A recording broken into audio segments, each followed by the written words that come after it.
Dios los bendiga, hermanos. Vamos a continuar con nuestro estudio en el libro de Job.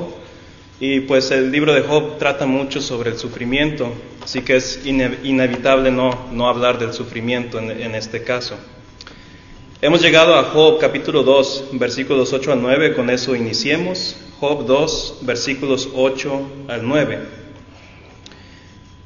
Encontramos en este contexto que el diablo intentó por segunda vez tratar de lograr que Job maldiga el nombre de Dios.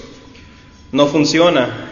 Y Job, tal como en el capítulo 1, reacciona de la misma manera, de una manera inesperada e incomparable. No todos nosotros podemos atrevernos a decir de que actuaríamos de la misma manera si perdemos nuestras posesiones, nuestra familia o todo lo que perdió Job. En este caso, el diablo pidió permiso hacia Dios Padre para quitarle a Job su salud física. Y en vez de quebrantarse, en vez de quejarse en contra del Altísimo, Job glorifica a Dios y corrige a la vez a su esposa, que su reacción fue entendible, pero errónea. Dice el capítulo 2, versículos 8 al 9, y tomaba Job un tiesto para rascarse con él, y estaba sentado en medio de ceniza. Entonces le dijo su mujer, su mujer, ¿aún retienes tu integridad? Maldice a Dios y muérete. Y él le dijo, como suele hablar cualquiera de las mujeres fatuas, has hablado. ¿Qué? ¿Recibiremos de Dios el bien y el mal no lo recibiremos? En todo esto, no pecó Job con sus labios. Una increíble reacción del patriarca Job. Como dije, incomparable. Solo algunos en la Biblia se destacan como perfectos por las propias palabras de Dios. Nuestro Señor Jesucristo, por supuesto, el Mesías, el Hijo de Dios. Pero ante otras personas también Dios destaca a Job y a Noé y a Daniel, si no me equivoco, como perfectos. Nosotros somos perfeccionados en Cristo Jesús, pero estas personas de las Escrituras fueron descritos como perfectos por las reacciones que ellos tuvieron ante situaciones bien difíciles que Dios había permitido en sus vidas. Y para no alargar la introducción, el sermón de hoy será bastante simple, no será muy compleja como a veces su siervo se acostumbra a hacerlo, aunque sí el tema es complejo porque una vez más se trata sobre el sufrimiento. Ya hemos hablado del por qué Dios permite el sufrimiento. En el día de hoy vamos a hablar de algo altamente práctico. ¿Cómo debo de reaccionar yo cuando Dios permite que yo sufra en mi vida? Puede ser ese sufrimiento físico, emocional o mental, pero hay una manera en que Dios nos instruye cómo debemos reaccionar. Que una vez más, el tema será desarrollado bastante sencillo, pero sabemos que el tema es bastante difícil. Ahora, se da dividido en dos maneras. Primero vamos a hablar sobre una reacción que nosotros podemos tener cuando sufrimos, la cual es fatuamente, como la esposa de Job.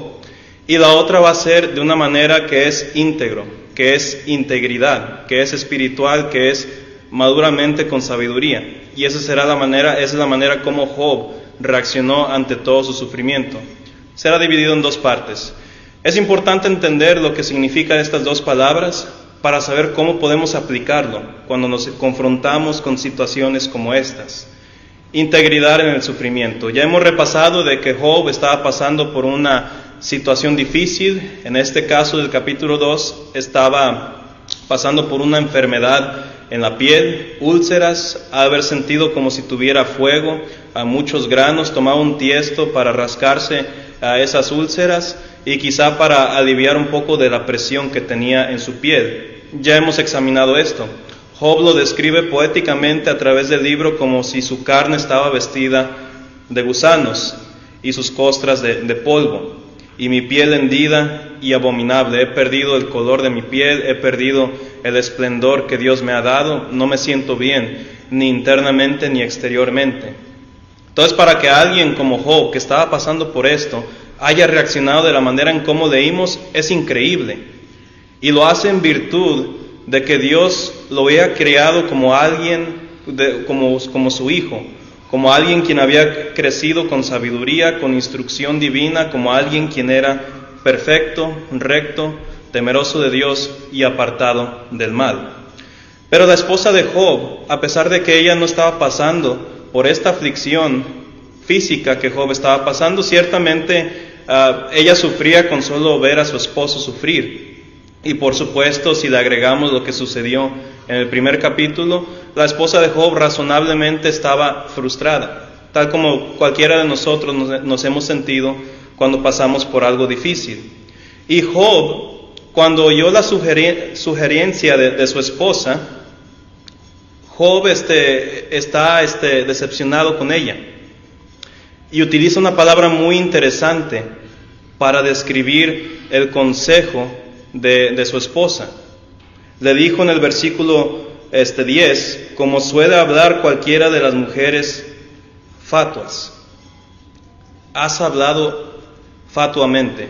La primera vez que leí el libro de Job, cuando tenía creo unos 13 años, 15, por ahí, yo leí fatua y la verdad no sabía qué significaba.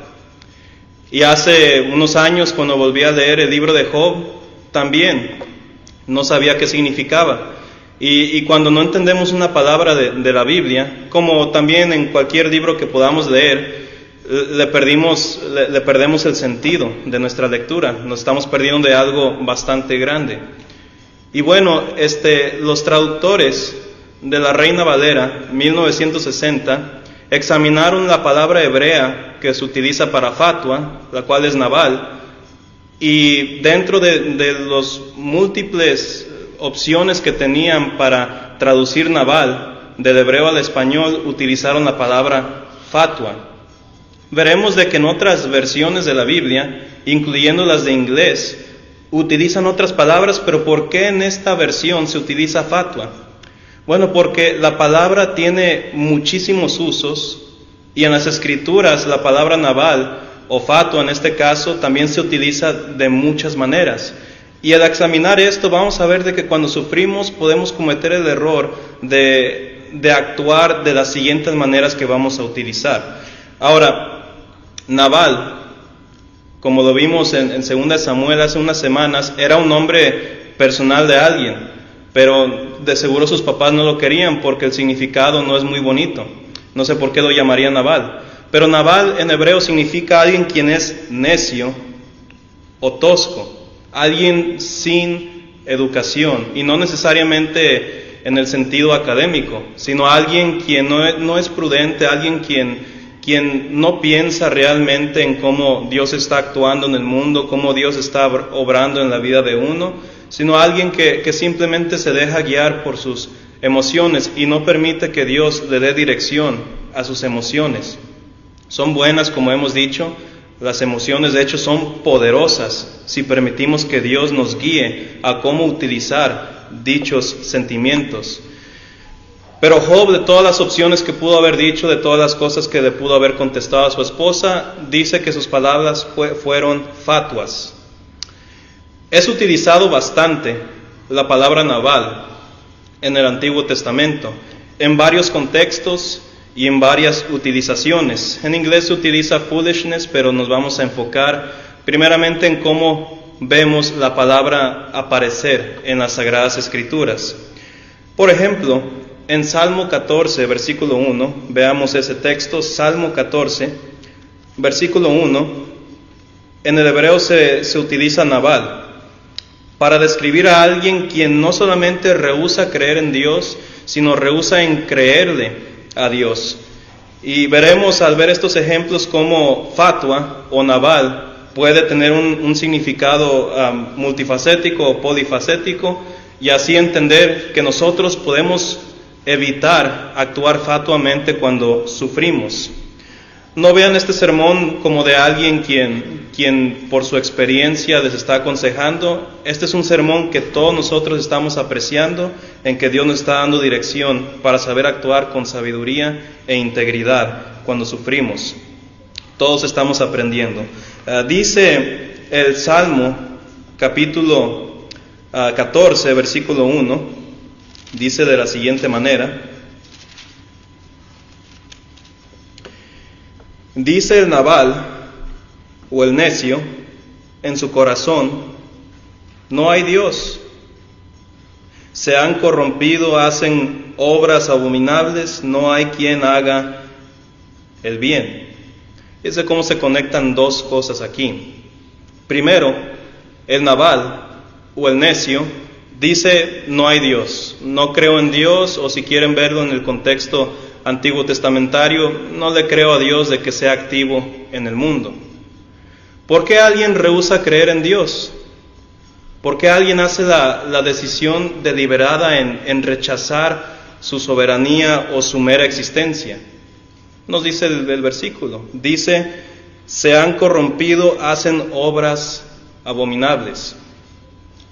En otras palabras, alguien rehúsa creer en Dios o creerle a Dios para pecar, para hacer cosas abominables. En los 60s, 70s, un ateo de renombre, y no me acuerdo de su nombre, ahí discúlpenme, pero luego se los puedo mencionar, era un científico, y él,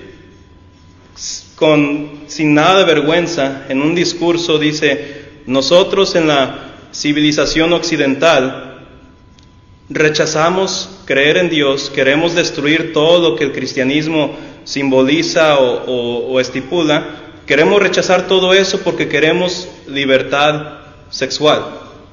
Eso es realmente lo que ha dicho.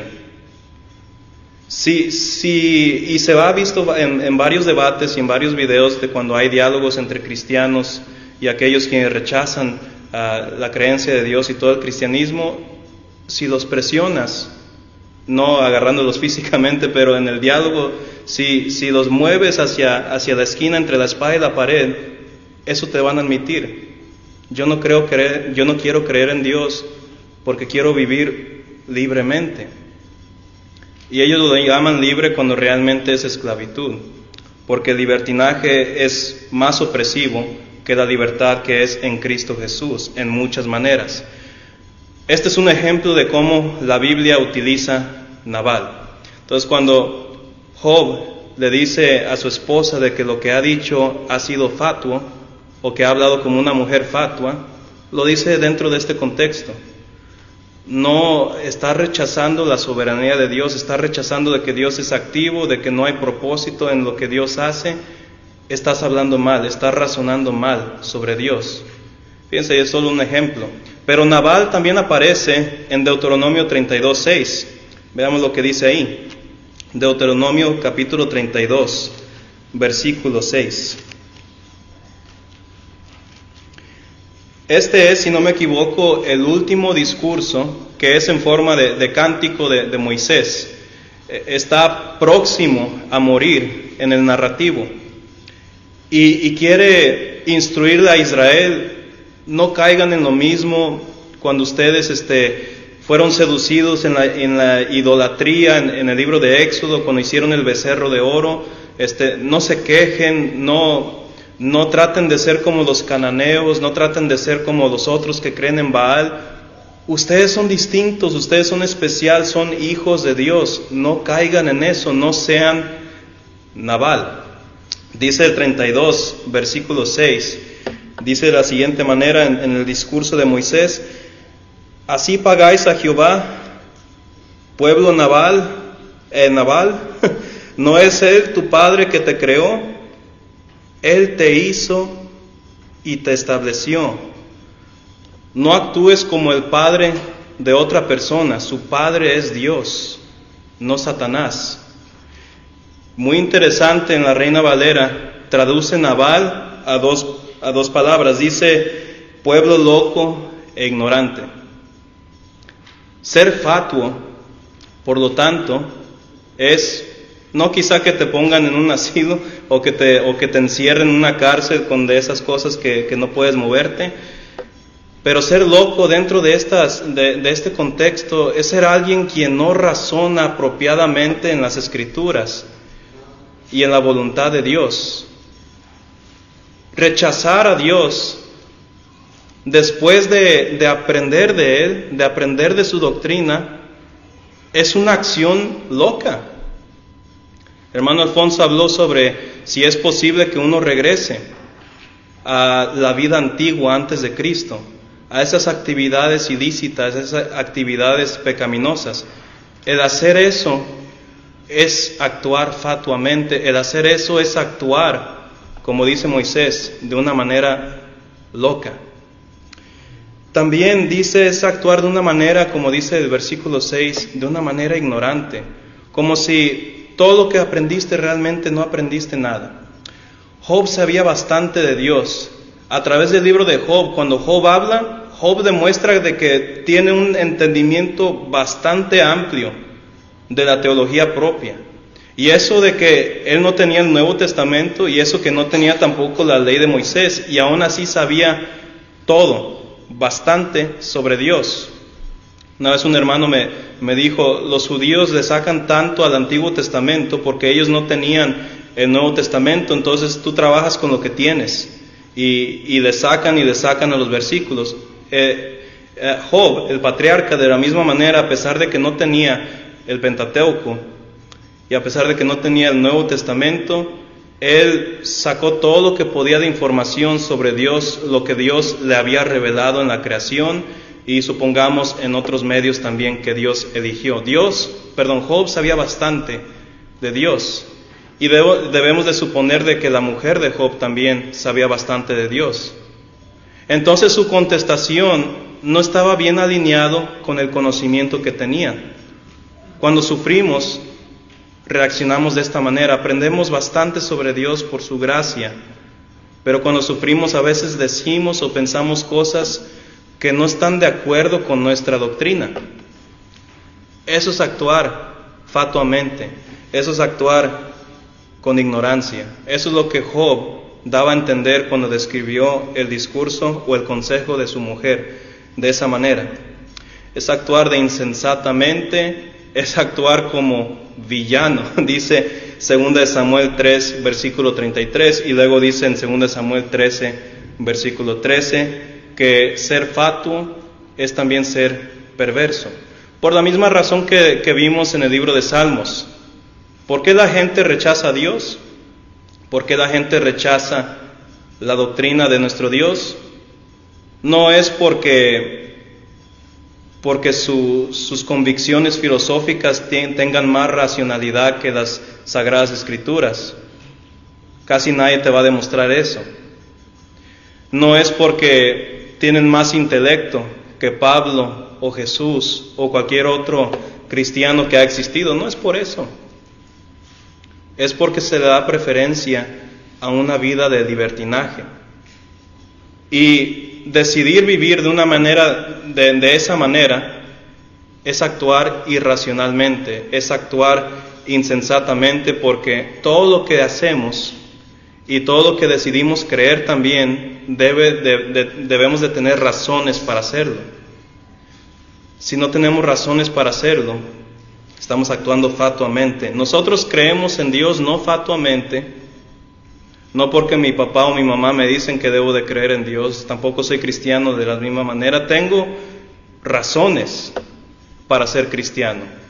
Tengo razones para permanecer fiel ante Dios. La Biblia nos da razones. Por lo tanto, todo lo que es contrario de las Escrituras es una actitud fatua. Hay una manera de actuar cuando sufrimos, fatuamente o con integridad. Ahora hay más notas que podemos apreciar aquí, solo para que tengan la información. Aparece por lo menos 2 veces Nabal en el libro de Job. La primera es lo que leímos en Job 2:10. Y Job utiliza, o los traductores utilizan fatua.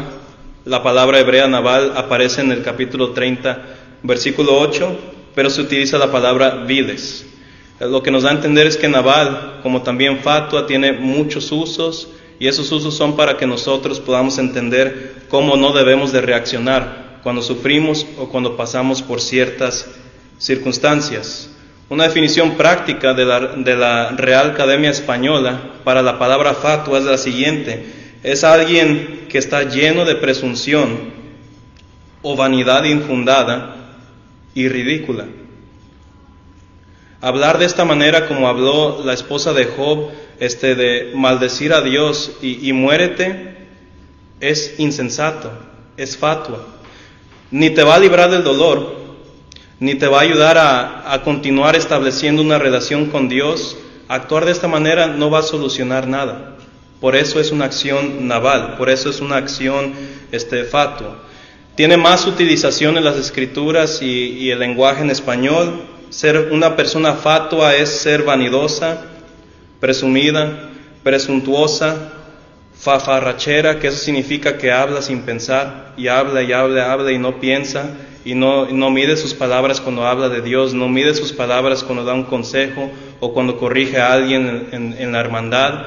Eso es ser fatuo, una fafarrachera y jactancioso, ser sobre todo presumido. Tiene varias utilizaciones la palabra fatua, y yo creo que por eso la Reina Valera retuvo esa palabra para traducir naval. Proverbios 14:24 reafirma que ser fatuo o naval es ser insensato, es una tontería, dice Jeremías 10:8, es ser incrédulo, es ser ignorante y es ser es caminar hacia la perdición de la vida eterna. Bueno, dejando eso en claro, como dije, el sermón es simple, 2 partes. Hay una manera equivocada para actuar cuando sufrimos, esa manera es infatuosamente, y hay una manera que es difícil pero que es simple de entender también, y esa es la manera con integridad. ¿Y cómo podemos apreciar eso? Podemos apreciarlo por medio del ejemplo de Job. Job, como un ejemplo, nos dice que podemos evitar nosotros una actitud, mentalidad o palabras fatuas si hacemos lo siguiente cuando sufrimos. Esto es la parte quizá más importante del estudio y la más práctica también, porque todos nosotros pasamos por sufrimiento, algunos los confesamos, lo compartimos, otros nos lo reservamos. Pero la primera reacción de Job cuando sufrió y así evitó ser infatuoso fue por medio del silencio y de la adoración. Job 1, versículos 20 al 22.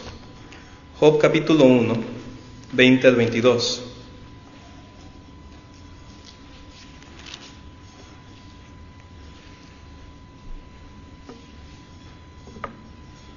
Pasó todo lo que hemos estudiado de lo que le sucedió, de lo que el diablo le hizo en su vida. Y Job, fíjense que en vez de reaccionar como quizá cualquiera de nosotros hubiera reaccionado, en vez de quejarse, de gritar, de maldecir a Dios, de cuestionar a Dios, en vez de decir, Dios, dame razones del por qué he sufrido, por qué me quitaste esto y lo otro, hace lo increíble. Permanece en silencio y adora a Dios. El sermón es simple, como dije, la práctica es súper difícil, porque esta no es la reacción que queremos tomar cuando sufrimos. Y lo dice alguien que es ser humano como todos ustedes, quien pasa por varias decepciones, que pasa por varios sentimientos en varias circunstancias. Quizá si un hermano no se enoja tanto con un cliente cuando le falta respeto, quizá para otro hermano sí se enoja y actúa fatuamente. Todos nosotros somos diferentes y es por eso que debemos de tomar el consejo de Dios con igualdad. Dice Job aquí la reacción, entonces Job se levantó, y quizás Satanás esperaba a que blasfemara a Dios, como si iba a dar un discurso fatuo, pero no hace eso. Dice, Job se levantó y rasgó su manto. No lo expresa en palabra, pero expresa frustración en una costumbre judía y del oriental, y dice, y rasuró su cabeza y se postró en tierra y adoró. No le demanda a Dios razones al principio, simplemente adoró. Y dice, desnudo salí del vientre de mi madre y desnudo volveré allá. Jehová dio y Jehová quitó, sea el nombre de Jehová bendito. Esta es la manera apropiada de reaccionar cuando sufrimos. Unos han pasado aquí en este edificio por circunstancias mucho más grandes que el resto de nosotros y viceversa. Pero el consejo sigue igual. Si no sabes por qué sufres, si no sabes por qué estás pasando por esto ahorita, por esta circunstancia difícil, quizá a veces lo mejor que podemos hacer, en vez de demandar razones, es guardar silencio y adorar a Dios. Y fíjense que luego Dios te da las respuestas. La segunda cosa que hace Job es guardar fidelidad y retener confianza en Dios. Lo leímos, pero volvamos a leerlo. Dice Job 2, versículos 9 al 10. Entonces le dijo a su mujer: ¿aún retienes tu integridad? Maldice a Dios y muérete. Siempre cuando pasa un hermano por algo difícil, siempre no falta aquel quien va a sugerir algo que es de palabras fatuas. Nunca va a faltar. Siempre es la tentación en estas circunstancias hablar mal de Dios o de dudar. Y tampoco hace falta aquel quien, si uno sí actúa equivocadamente y se enoja, siempre falta: ¿no que eres cristiano? Y para aquellos quienes tienen la tentación de decir esas palabras cuando alguien reacciona de una manera indebida, la pregunta es esto: ¿qué es lo que pretendes hacer con ese comentario? ¿No que eres cristiano? Hermanos, nosotros como cristianos estamos en el negocio, no estamos en el negocio de desconstruir como si fuera una construcción, estamos en el negocio de edificar y mostrar empatía y orar por aquel hermano o hermana y dar palabras de aliento. De nada sirve cuando vemos a un hermano pecar o gritar o mostrar estos síntomas de lo infatuoso, señalarlo. Cristo no actuó así. Dice el versículo: y le dijo: como suele hablar cualquiera de las mujeres fatuas, ¿has hablado qué? ¿Recibiremos de Dios el bien y el mal no lo recibiremos? En todo esto no pecó Job con sus labios. Dice en otras palabras: yo sé esto de Dios, yo sé que Dios es soberano, solo Él sabrá por qué permitió este suceso en mi vida. Gloria a Dios. Y no pasó por cualquier cosa. Lo mismo hizo José. José en el libro de Génesis pasa también por muchas circunstancias, y en la mayoría de veces que encontramos en esa porción de Génesis casi no dice nada. Casi no vemos que José diga algo, más bien guarda silencio y adora a Dios. Y todo eso tuvo un propósito, como leemos en el narrativo. No siempre tenemos que tener respuestas para saber por qué pasamos por una cierta cosa. Esto puede sonar contradictorio por lo que me he enfocado en algunas semanas. Déjenla claro, es importante ver lo que la Biblia nos dice sobre el sufrimiento. No significa que vamos a saber toda la agenda de nuestro Dios. Y si no sabemos de por qué sucede algo, guardemos silencio y adoremos, y permanezcamos fieles y en confianza hacia Dios. ¿Qué más hizo Job? Bueno, el tercer punto dice que Job buscó dirección en la palabra de Dios. Job 6, versículos 24. Job capítulo 6, versículo 24. Antes de esta lectura, a través de Job 4 y 5, vemos al primer amigo de Job dar un discurso bien largo, diciéndole: mira, Job, en el capítulo 3, tú maldeciste el día en que naciste, tú maldeciste el día en que has vivido, en que Dios te permitió vida, estás confundido, pero sabes que todo esto es porque has pecado. Porque los hombres justos, de lo que hemos visto en la vida, no sufren. El sufrimiento son para aquellos quienes son injustos, para aquellos quienes son pecadores. Se la pasa 2 capítulos diciendo esto, el primer amigo de Job. Quizá con buenas intenciones en el principio, solo lean el resto del libro y cambia totalmente el sentimiento. Ahí los amigos de Job con el patriarca.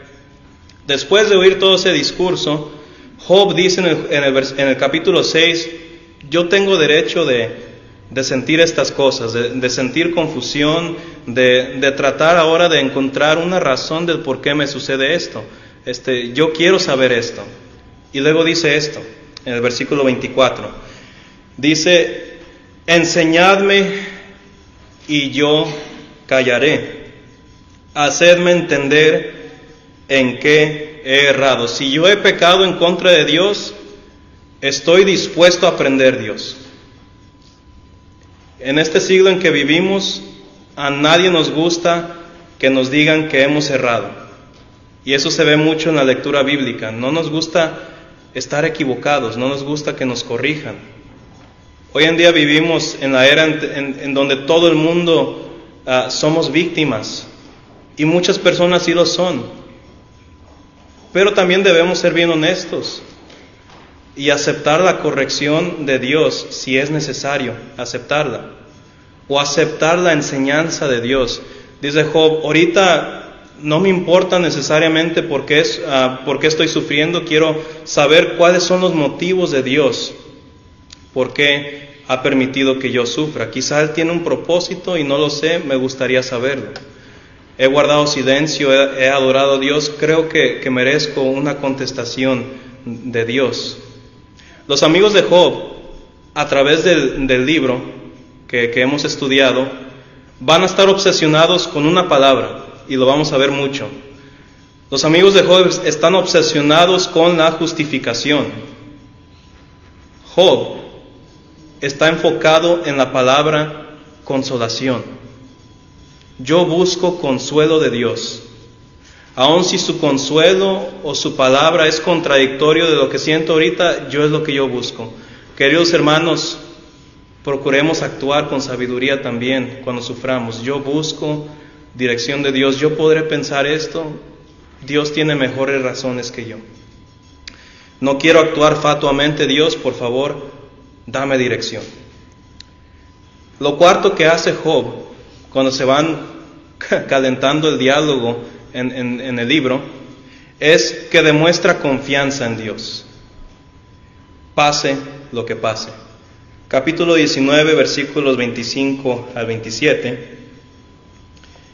Después de oír los otros discursos de sus amigos, Elifaz, Bildad, el mayor empieza el diálogo y luego sigue el menor. Son tres amigos y luego hacen un ciclo de diálogos en contra de Job. Job responde y están en desacuerdo y se van calentando las cosas a través del libro y se van enojando en contra de Job, porque ellos afirman, tú necesitas justificación, necesitas ser absuelto del crimen de tu pecado, deja de esconderlo. Y Job dice, yo no he pecado. Y en el libro mismo dice, perfecto, recto, temeroso de Dios, apartado del mal, retuvo su integridad, no pecó con todo esto no pecó Job. Te lo declara en los primeros 2 capítulos. Job, de lo que nos ha revelado las Escrituras, no pecó. Y Job retiene su integridad. Pero sus amigos dicen, tú no necesitas consolación, tú necesitas justificación. Y verás, y aquí viene el problema, le estoy dando adelantado, verás que una vez que te arrepientas, Dios te va a bendecir y te va a dar lo que has perdido, porque esto es lo que le espera a aquellos quienes obedecen a Dios. En otras palabras, hoy en día se conoce esa doctrina como el evangelio de la prosperidad. Obedece a Dios y serás rico. Ese es más o menos el mensaje que los amigos de Job van a dar en la mitad del libro. Pero Job se empieza a medio fastidiarse con las palabras de sus amigos y es como que está pensando a voz alta y dice, podrán decir lo que quieran decir, yo confío en mi Dios, porque yo lo conozco y yo sé que Él me va a consolar. Dice en las propias palabras de Job, yo sé que mi Redentor vive y al fin se levantará sobre el polvo, y después de deshecha está mi piel, en mi carne he de ver a Dios, al cual veré por mí mismo y mis ojos lo verán y no otro, aunque mi corazón desfallece dentro de mí. Otra cosa que se desarrolla en el libro es el deseo de Job de hablar con Dios. Si es posible, Dios, quiero hablar con usted, porque no encuentro solución ahorita con mis amigos. Ellos tienen una teología errada. Yo sé que la verdadera teología o la doctrina va a venir de usted, de esa fuente inmutable y santa. Hermanos, es lo mismo que debemos de hacer cuando oramos. Dios, quizá no me guste su dirección ahorita, porque mi mente no es su mente. Yo no entiendo las cosas que usted hace, porque usted es mayor que yo. Yo soy polvo, como dice Job varias veces en el libro, y los salmistas también. Yo soy polvo, ¿qué puedo yo entender en su providencia santa y perfecta? Por eso yo busco consolación de usted, y no en mi propia vanidad o en mi propio carácter infatuoso que está a punto de salir en mi sufrimiento. Yo sé que mi Redentor vive. En otras palabras, yo sé que Dios me va a consolar. Eso es lo que quiere dar a entender el patriarca. Y relacionado con los previos puntos, para concluir, Job demuestra, y esta es la quinta reacción que debemos tratar con todos nuestros esfuerzos de replicar en el sufrimiento, Job demuestra sumisión en la enseñanza y consolación de Dios. Capítulo 42, versículos 2 al 6. Dice así: yo conozco que todo lo puedes y que no hay pensamiento que se esconda de ti. ¿Quién es el que oscurece el consejo sin entendimiento? Por tanto, yo hablaba lo que no entendía, cosas demasiado maravillosas para mí que yo no comprendía. Oye, te ruego y hablaré, te preguntaré y tú me enseñarás. Quizá la enseñanza de Dios es diferente a lo que yo siento o lo que yo quiero oír, pero yo confío más en tu enseñanza que en mi propia enseñanza. Y luego continúa Job: de oídas te había oído, mas ahora mis ojos te ven. Por tanto me aborrezco y me consuelo en polvo y ceniza. Hermano, ¿por qué no leíste me arrepiento?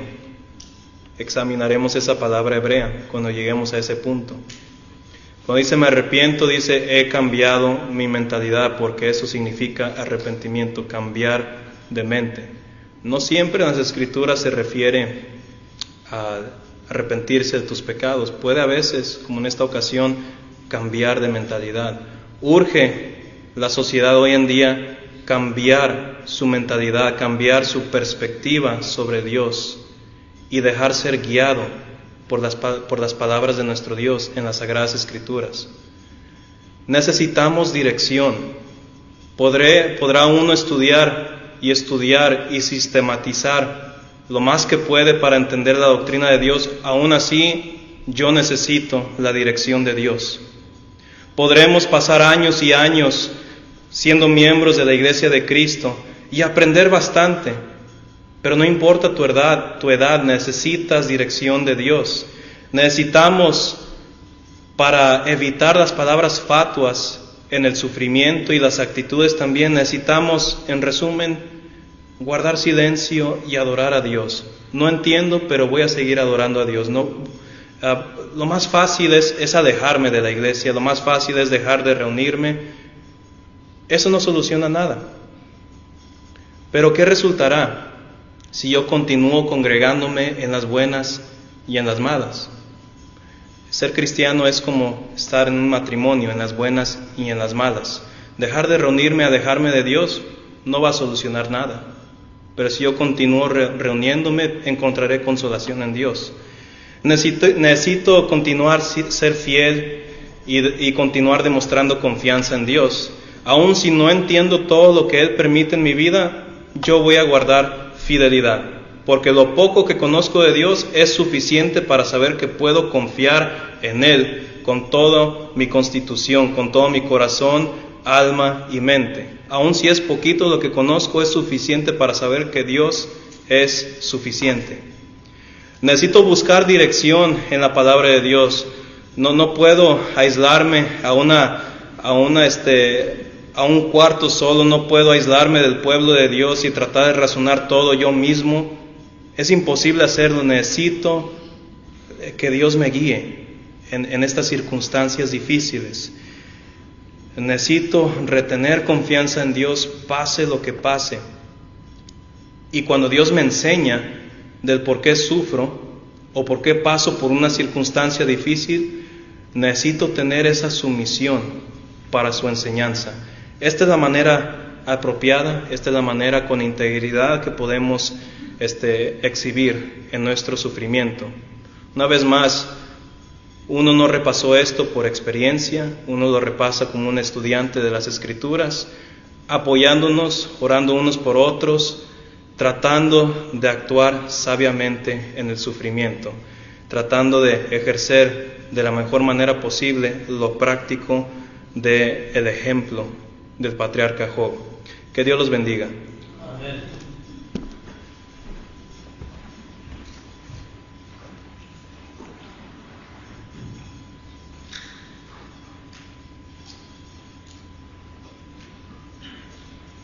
Tierra